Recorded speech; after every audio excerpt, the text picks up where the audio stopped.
Hi, my name is Nathan, and I'll be doing a presentation on weight-bearing feet. Our learning objectives for this presentation will be to demonstrate the correct positioning and central ray position of an AP, medial, oblique, and lateral weight-bearing foot exam.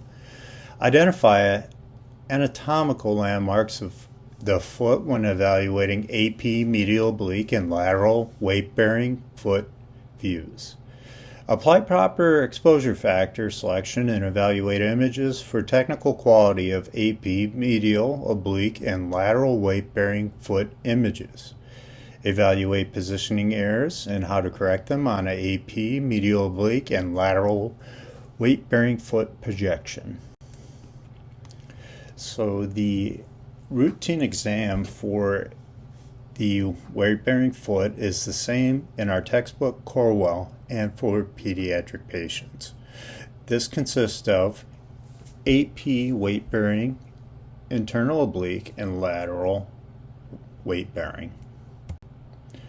The technical and patient considerations include: for AP weight-bearing foot projection, a minimum of 40-inch SID, a recommended field size of 10 to 12 or 14 by 17 inches for a bilateral study in a landscape of the IR. No grid should be used. Manual exposure factors and KVP should be between 55 and 65, and MAS should be 2 to 3. The central ray should have an angle of 15 degrees posteriorly to the midpoint between the foot at the level of the base of the metatarsals. The images can be taken of both feet for comparison or each foot individually. Medial oblique foot projections include 40-inch SID, a field size of 10 to 12 inches in a portrait. No grid should be used. KVP 55 to 65 and MAS 2 to 3. The CR directed to the base of the third metatarsals. Recommended obliquity should be 30 to 40 degrees of the foot.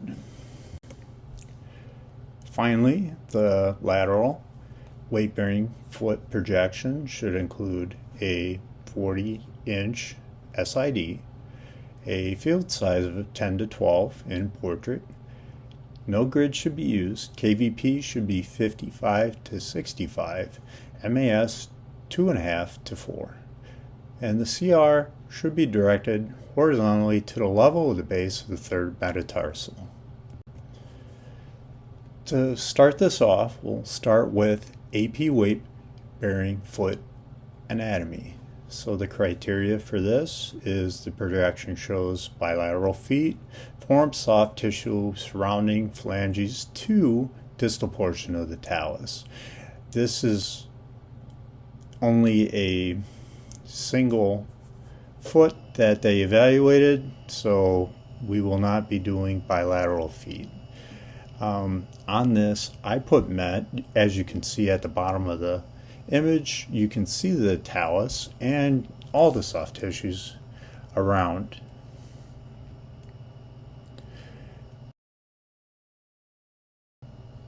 So positioning of the AP, the criteria includes proper angulation as demonstrated by open tarsal metatarsal joint spaces. You can see that the tarsal metatarsal joint spaces in the white circle, they don't look as open as what they could be. So I put not met. Visualization of joints between first and second cuneiforms, I put not met. So in the image to the top right, that is our image that we are evaluating right now. And on the image on the bottom left, you can see that that joint space is quite a bit more open. So I put not met just because it could have been open just a little bit more. Metatarsal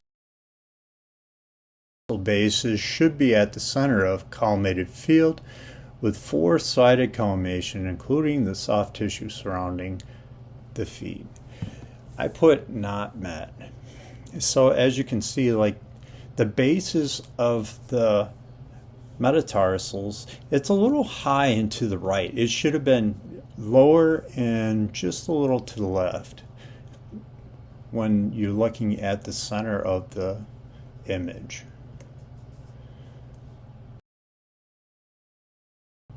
For our exposure factors, optimal image receptor exposure and contrast to visualize soft tissue and bony borders of superimposed tarsals and metatarsals.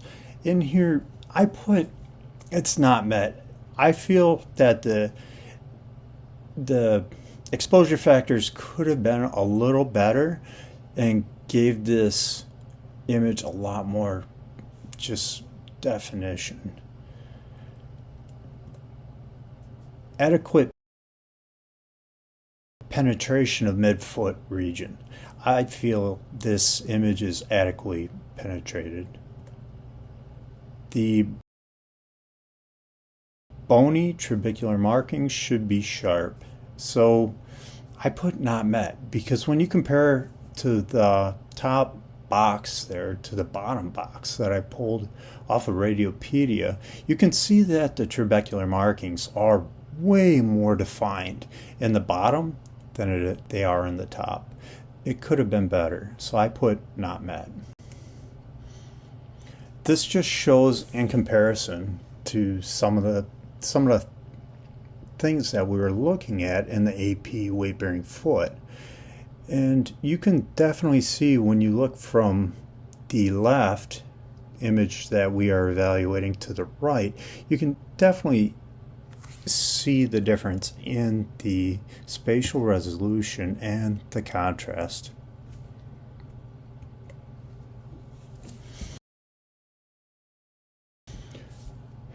With the medial oblique foot anatomy, the criteria, you should see the entire foot from distal phalanges to the posterior calcaneus and proximal talus. This is met.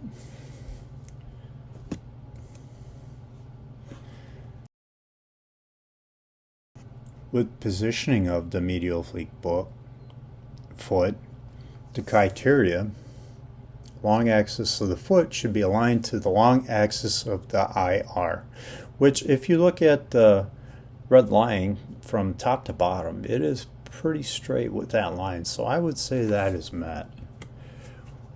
Correct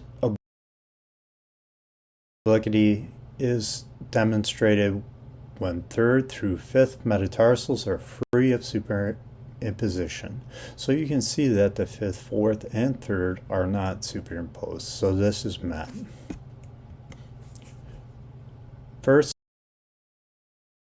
second metatarsals should be free of superimposition except for base area. And you can see right at the head of the first and the second, they are definitely superimposed, so I put not met. Tuberosity at the base of the fifth metatarsal is seen in profile and is well visualized. This is definitely met. Joint spaces around cuboid and sinus tarsi are open and well demonstrated when foot is positioned obliquely correctly. I put this as not met. So you can look at the tibial talar joint there, that the top one's a little bit more open than the bottom. At least it looks like it to me. So you can tell that there's different obliquities from the image on the right to the image on the left. So the image on the left is the one that we are evaluating. And you can also see that the sinus tarsi is a little bit more closed on the one on the left to the right. So I feel like it could have been better. It could have had a better degree of angle on the foot to have a better image. I put it as not met. And collimated to the area of interest. Yes, this is definitely met. It could have been collimated a little better, but it is collimated to the area of interest.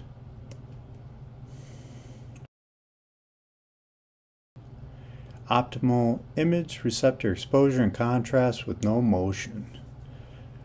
I put not met, only because same as the AP, you can see the difference in the contrast, and the image receptor exposure could have been better. As you can see on the right image, it's just the sharpness and the contrast of the image just looks a little better than the one on the left.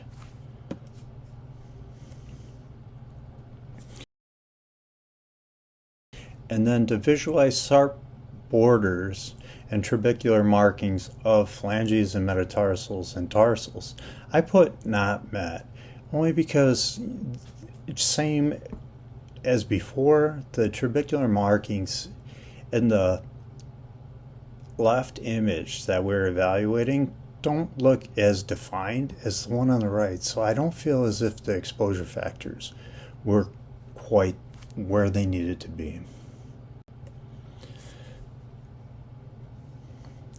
So with the lateral weight-bearing foot, the anatomy, the entire foot should be demonstrated along with a minimum of 1 inch of the distal tibia fibula, and this is met.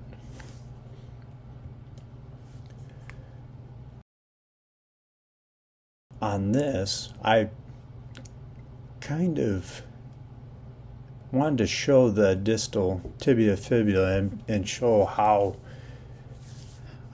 much aligned they are from the anterior to the posterior, in which they are aligned, but in this, the distal tibia fibula should be seen superimposed over the posterior half of the tibia, in which case the tibia is superimposed over the posterior half of the fibula. So I put this as not met, and the plantar surface of the head or metatarsal should be superimposed if no rotation is present. And I don't feel as if the heads of the metatarsals are perfectly in line, so I put this as not met. The longitudinal arch of the foot must be demonstrated in its entirety, and that is met.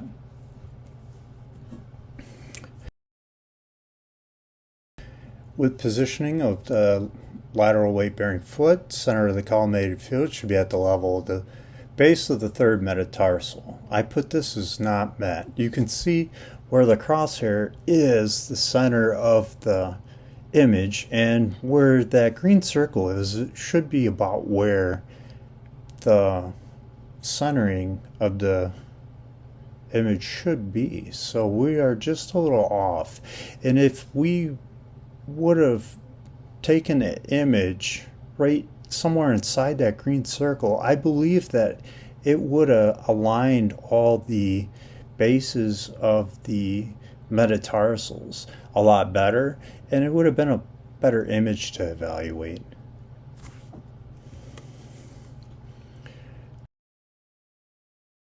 And this four-sided collimation should include all the soft tissue from the phalanges to the calcaneus and from the dorsum to the plantar surface of the foot, with approximately 1 inch of distal tibia fibula demonstrated. I put this as met. Exposure factors.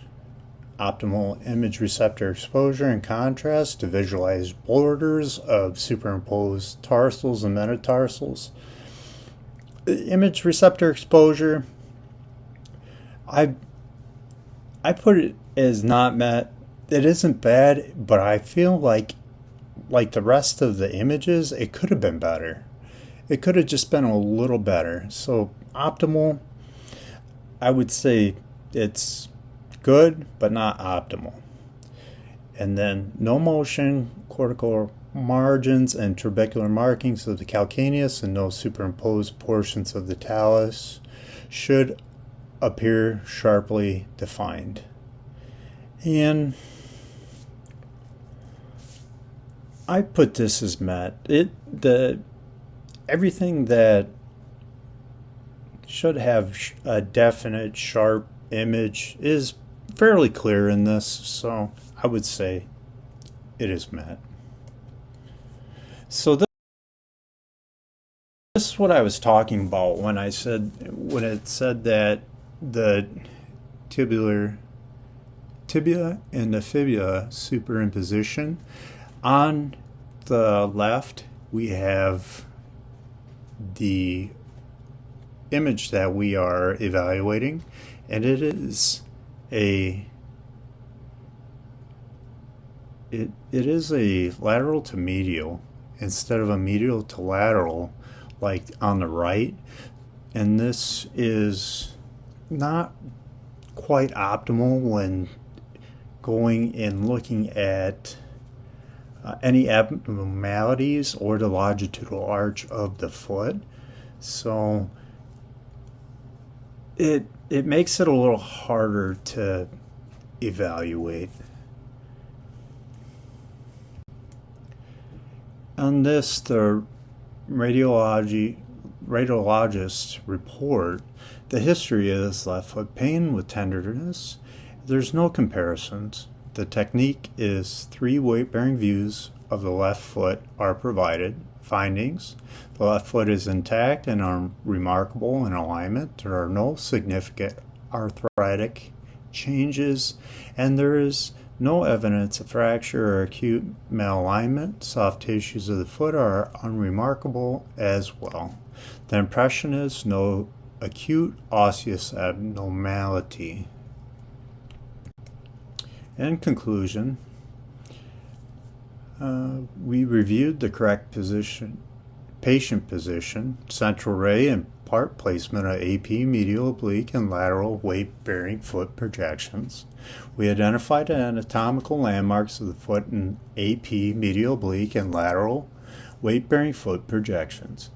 We evaluated positioning errors and how to correct them on AP, medial, oblique, and lateral weight-bearing foot projections. And we reviewed proper exposure factor selection and evaluated images for technical quality.